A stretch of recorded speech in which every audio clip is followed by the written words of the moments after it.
Hello दोस्तों, कैसे हैं आप लोग। आज नवरात्रि का आखिरी दिन है, नवमी है आज। माँ सिद्धिरात्रि का दिन है। शैलपुत्री, ब्रह्मचारिणी, चंद्रघंटा, कुष्मांडा, स्कंद माता, कात्यायनी, कालरात्रि, महागौरी और आज है सिद्धिरात्रि। तो 9 दिनों का आज आखिरी दिन होगा। इनसे रिलेटेड एक श्लोक है, इसको मैं पढ़ देता हूँ पहले। सिद्ध गंधर्व यक्षा द्यैर सुरैरम सुरैरपि सेव्यमाना सदा भूयात सिद्धिदा सिद्धिदायिनी। सिद्धिरात्रि ये माँ का एकदम कंप्लीट फॉर्म है। जो आदि शक्ति के रूप में हम जब माँ को देखते हैं, जब पार्वती के रूप में जब हम माँ को देखते हैं, तो पार्वती का जो कंप्लीट मैच्योर फॉर्म होता है वो सिद्धिरात्रि के रूप में होता है, नौ दुर्गा का आखिरी फॉर्म। अब इनका जो इम्पॉर्टेंट ट्रेड्स मैं पहले बता दूं। इनकी 4 भुजा है, इनका वाहन सिंह है, कमल पुष्प पे वो विराजमान भी होती हैं और उनके हाथ में कमल पुष्प भी होता है। अभय मुद्रा में रहती हैं माँ। सभी प्रकार की सिद्धियाँ इन्हीं से प्राप्त होती हैं, यानी सभी प्रकार की जो सिद्धियाँ होती हैं वो यही देती हैं, यही प्रदान करती हैं।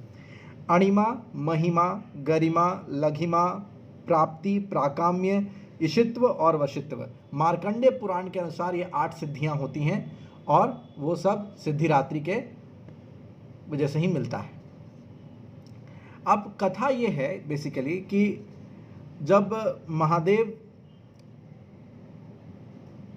खुद भी जब एक्चुअली तपस्या कर रहे थे, तो उनको जब ये सारी की सारी सिद्धियां प्राप्त करनी थी, तो उन्होंने इन देवी का ही, यानी कि पार्वती आदि शक्ति का जो सिद्धिरात्रि वाला स्वरूप था, उनका ही तपस्या किया था, उनके ही ध्यान में थे, तभी उनको ये सिद्धियां प्राप्त होती हैं।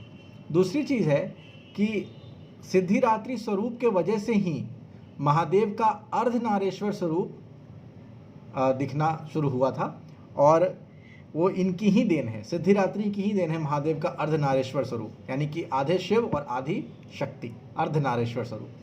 तो ये बेसिकली बताया गया है।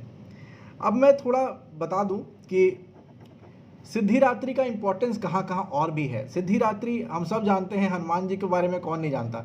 हनुमान जी जब आप पढ़ते हैं तो अष्ट सिद्धि 9 निधि के दाता, तो अष्ट सिद्धि और 9 निधियाँ जो भी होती हैं वो सारा का सारा सिद्धिरात्रि के पूजन से ही मिलता है। वो होता माता पार्वती के पास ही है, लेकिन हनुमान जी को वो सीता माँ ने दिया था, माता जानकी ने दिया था। और जब हम लोग 9 दुर्गा की बात करते हैं, जब याद कीजिए पहले दिन जब मैंने शैलपुत्री के बारे में बताया था, तो जब परब्रह्म का जो 2 भाग हुआ था, पुरुष और प्रकृति, और पुरुष का फिर 3 भाग हुआ, ब्रह्मा, विष्णु, महेश, उसी तरह उनके कार्यपालन को संभालने के लिए फिर 3 और प्रकृति ने भी अपने आप को 3 भागों में विभाजित किया था, और वो थी सरस्वती, महालक्ष्मी या लक्ष्मी और शिवा यानी आदिशक्ति। ठीक है, जो आदि पराशक्ति का ही डायरेक्ट स्वरूप है। अब ब्रह्मा, विष्णु, महेश, अब ये जो तीनों देवियां थी ना, इन्हीं तीनों के 3-3 रूप हुए और फिर 9 दुर्गा बनी। तो सिद्धिरात्रि का डायरेक्ट रेफरेंस यहाँ पर महालक्ष्मी से भी मिलता है। ठीक है, तो ये इम्पॉर्टेंट है जो मैंने बता दिया। चलिए, ये आज का वीडियो है और बहुत अच्छा रहा ये सफ़र नवरात्रि का। कल भी वीडियो आएगा, बिकॉज कल विजयदशमी है, दशहरा है, तो कल भी हम लोग दशहरा पे और विजयदशमी पे बात करेंगे कि कैसे और क्या उसकी कथा है, या फिर और उसके बारे में क्या जानने की ज़रूरत है। बेसिक्स तो सबको पता ही है। तो चलिए, इसी के साथ आज का वीडियो ख़त्म करते हैं, और मेरा बहुत बहुत चाहता हूँ कि सभी के लाइफ में माँ का बहुत ज़्यादा आशीर्वाद हो और सब लोग सुखी और खुशी रहें। और अभी आसपास बहुत ज़्यादा निगेटिविटी भी चल रही है पूरे दुनिया में, तो उस निगेटिविटी से हम लोग को बहुत जल्दी निजात भी मिले, और आराम से खुश रहिए, सुखी रहिए, शांत रहिए। बस इसी के साथ आज का वीडियो को समाप्त करता हूँ। हर हर महादेव, राधे राधे।